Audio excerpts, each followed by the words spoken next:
pertanyaan selanjutnya dari Mas Devan, yaitu kegelisahannya selama 17 tahun tentang bingung mengenali dirinya dan bagaimana apa yang harus dilakukan karena selama ini kebanyakan kopas dari orang lain ya Mas. Begitu ya Mas. Jadi ngene, singgare kon gak merasa pernah ketemu itu mergo karepmu kontan. Ono kon gurung kenal ono wong sing wis kenal, gak ono ngono iki. Nyecil, nyecil kenal. Ternyata aku anake bapakku, aku nyecil kenal. Oh ternyata aku iki seneng karo arek iko, nyecil kenal. Lu kok ono seneng ya, apa sih jane nyecil kenal. Dadi wong uripku sampai kate matek ya mek nyecil kenal. Sampai akhirnya awakmu menemukan bahwa lho asal usul kok Gusti Allah ndek karep ngene. Kan nyecil bendino. Misalnya lho, saiki dirimu itu salah satu yang gampang dirimu sedang acara di Bang Wetan, itu dirimu. Terus dirimu adalah yang kangen kepada ibumu di rumah misalnya. Jadi diri itu tidak terbatas. Dan pokoknya terus menerus temukan dirimu sehingga kamu akan menemukan Tuhanmu kan gitu. Nah, perjalanan dibalik juga kenalilah Tuhanmu hadirnya di mana maka kamu kenal dirimu. Aku nek upama Gusti Allah gak nganggo rumus syariat bahwa nek diiris iku ketien misalnya ya. Terus arek-arek liyane getien aku gak getien dan aku bisa dadi wong sumbung gitu ya. Di situ kamu kenal kehadiran Allah. Jadi tiap hari itu deloken rasakno kapan Allah hadir pada saya. Kapan nyelingno kon, kapan kan mosok gak ro kon. Gitu loh. Tiap hari dijejel. Jadi bukan ada orang kenal, ada orang yang tidak kenal, enggak. Setiap orang sebenarnya belum pernah sempurna mengenali dirinya. Itu dan itu proses dinamis karena kita dididik oleh tradisi peradaban sistem kurikulum yang sifatnya statis. Makanya tadi malam itu usul saya seandainya ada Fuad kita tunda bulan depan kata benda dan kata kerja dalam Islam dalam Al-Quran itu kita elaborasi benar-benar. Jadi kita ini terlalu berpihak kepada kata benda. Kata Islam itu kalau pakai logo apa? Pakai grammar Arab, Islam itu kata benda apa kata ya mungkin kata benda ya, Pak Muzamil bisa menjelaskan itu masdar. Masdar itu kata benda yang berasal dari kata kerja gitu loh.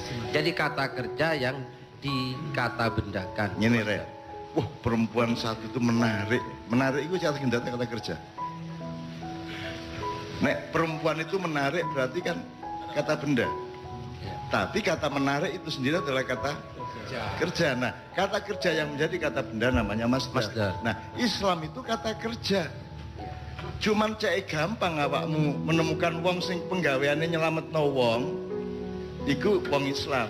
Gitu. Tapi lama-lama awake dhewe gak eling kata kerjanya. Maka sesungguhnya semua orang itu berproses, ojo lali. Rasulullah kalau tidak saya mengatakan jangan-jangan orang yang kamu hina karena kafir itu besok menjadi lebih bertakwa daripada kamu dan kamu sendiri malah kehilangan takwamu kepada Allah kan pernah Rasulullah ngomong seperti itu. Jadi awakmu aja adik ngeremehno wong, aja adik apa melehno wong, aja adik terlalu meyakini bahwa nek iku mesti salah, nek aku mesti bener mergo iku lak saiki. Engko jam 5 engko burung karuan. Kon ngalami apa dhek ngalami apa kan gitu. Ya jadi kita harus dinamis terus, Dek. Karena saya sudah terangkan beberapa pengajian, kan Anda tidak pernah berpijak di satu titik waktu. Kan tidak pernah, itu kan melaku terus toh. Singkat kata kon urip biyen ta saiki ta wingi. Saiki kapan? Tahun iki ta bulan iki? Oke, bulan iki apa? Juli tanggal piro? 28 jam piro? Jam 1 menit ke piro?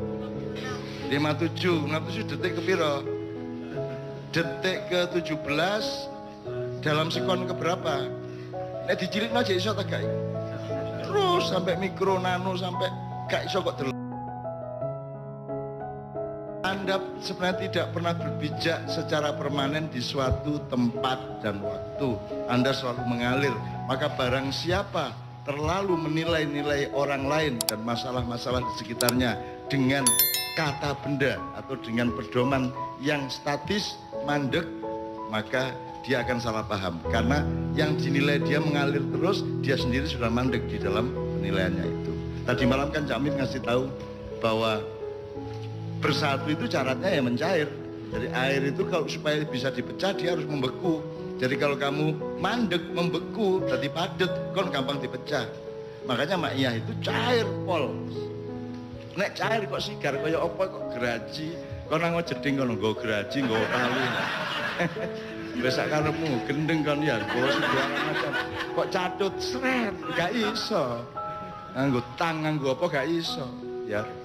Tapi kalau dia membeku airnya itu bisa kamu pecah, bisa kamu protoli, bisa segala macam. Nah, terus ada pertanyaan untuk anak SD tadi malam dari Cak Mip. Terus bisa nggak yang pecah-pecah ini bersatu? Jawabannya bisa. Ya apa carane jarno ae, entenonku nek wis cair lak bersatu dhewe. Ya ta gak? Lah saiki iki lho, njaluk bersatu seluruh umat Islam dan bangsa Indonesia tapi penggaweane dadi es kabeh. Iki lak kabeh dadi es balok. Jawabannya sederhana. Tujuannya kok padha ta gak wong telu iku? Delok tujuane, visi misine padha ta gak? Ayo wis wong telu ae po. Bareng-bareng. Lho bareng-bareng lho. Kan daripada satu orang nyorong truk mending tujuannya padha-padha nyorong truk wong telu toh. Bahkan ana sing ngelingno nek dhek ngirunge mek tangan tengen tok, sing kiwa ngerokok. Bisa dileno kiwa tengene. Jadi kenapa tidak bareng-bareng saja? Loh, aturannya gimana? Ayo gawe aturan anyar. Loh, enggak begitu. Ya negaranya harus berpikir, pemerintahnya, KPU-nya berpikir, ayo gawe presidium ta apa carane. Wong UD4 mau kon-kon dhewe sing gawe, negara kon-kon dhewe sing gawe, ya nek Gusti Allah sing gawe negara. Gak oleh koroba. Wong sing gawe dapur-dapurmu dhewe. Karo baru-ban sak karep-karepmu. Wong ki bojo-bojomu dhewe kate kok roki kok seweki. Sak karepmu. Angger dhek lilo kan begitu wong sing apik iku kan gitu. Jadi itu salah satu jawaban. Jadi berpikirnya harus dinamis. Kenapa kita mengikat diri? Kaki kita keserimpung oleh tali yang kita ciptakan sendiri. Dan kalau kita menggunting tali itu, kita merasa melanggar peraturan. Lho peraturan sapa? Peraturanku sing tinggal. Ya langgaran saiki. Digawe meneh sing luwih apik. Karena kita semua berpikir statis, ternyata mereka tidak sama tujuannya. Sama tujuannya tapi bukan mensejahterakan rakyat. Mereka itu menganggap jadi presiden itu sukses, jadi presiden itu menang, jadi presiden itu jaya kan gitu. Berarti jadi presiden itu tujuan bukan alat. Seharusnya menjadi presiden itu adalah wasilah bukan goyah. Jadi Anda menjadi presiden, menang pemilu itu bukan kemenangan. Itu belum prestasi, itu belum sukses. Sukses adalah kalau dengan jabatan presidenmu engkau mampu betul-betul menyejahterakan rakyatmu. Itu baru sukses. Di padang bulan sih malah jelas, kamu sarjana belum sukses loh ya, kamu ulama belum sukses loh, kamu hafal Quran belum sukses loh itu. Sukses adalah karena kamu hafal Quran, karena kamu pintar ngaji, maka akibatnya adalah kamu menjadi lebih santun sebagai manusia, lebih jowo hatimu, ya toh? lebih sopan perilakumu dan pokoknya lebih kerjasama dengan semua orang. Nah itu baru sukses.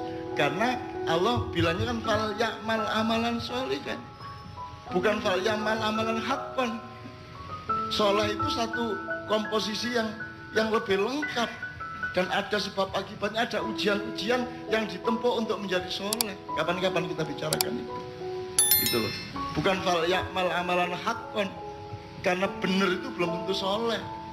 Gitu loh. Anda sudah tahu teorinya kebenaran, kebaikan, keindahan, kemuliaan, kebiasaan dan seterusnya. Jadi gitu. Menurut saya gampang sebenarnya Indonesia aja nih gelem berubah, tapi wong gak gelem kok. Wong aja nih keroyokan disangka itu kemenangan. Bayangkan nek anggitmu makyah iki kemenangan, sukses. Takono aku.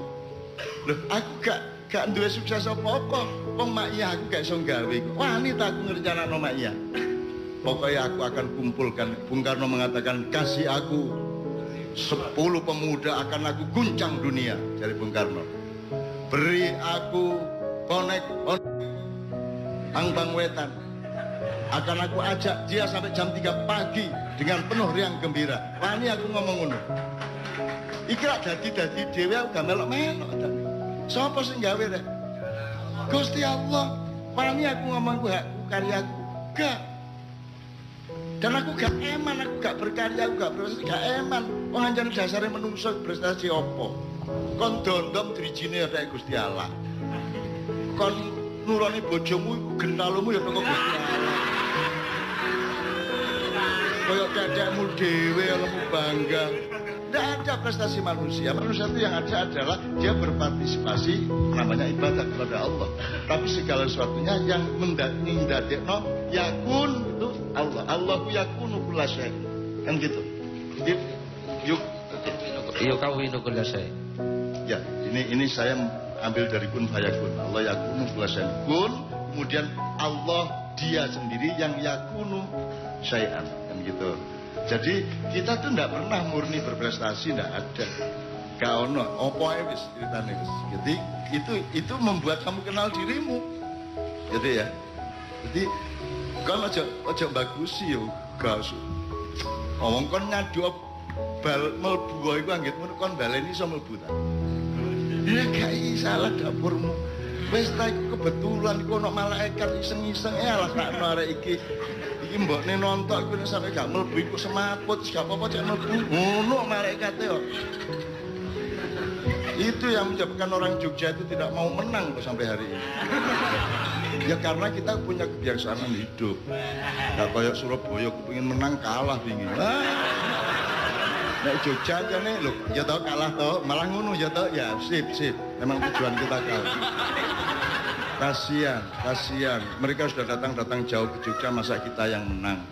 Kasihan, kan gitu mulane ono striker kate nglebokno bal, kipere minggir. Monggo. Disekecake. Lah ya apa. Urip iku ambane koyo ngono rek, kon aja stresan, aja galauan ya, Mbak. Nggih. Ya aja galauan. Yuk nanti S2 bisa ditempuh kapan saja. Saya dituruti sik, dilakoni sik. Jadi tidak apa-apa, jalanin dulu, nanti Allah akan menemanimu dan kamu akan tahu momentumnya ketika S2 akan tiba. Upama ndek urip iki S2 gak ono ya gak apa-apa. Ngono ta?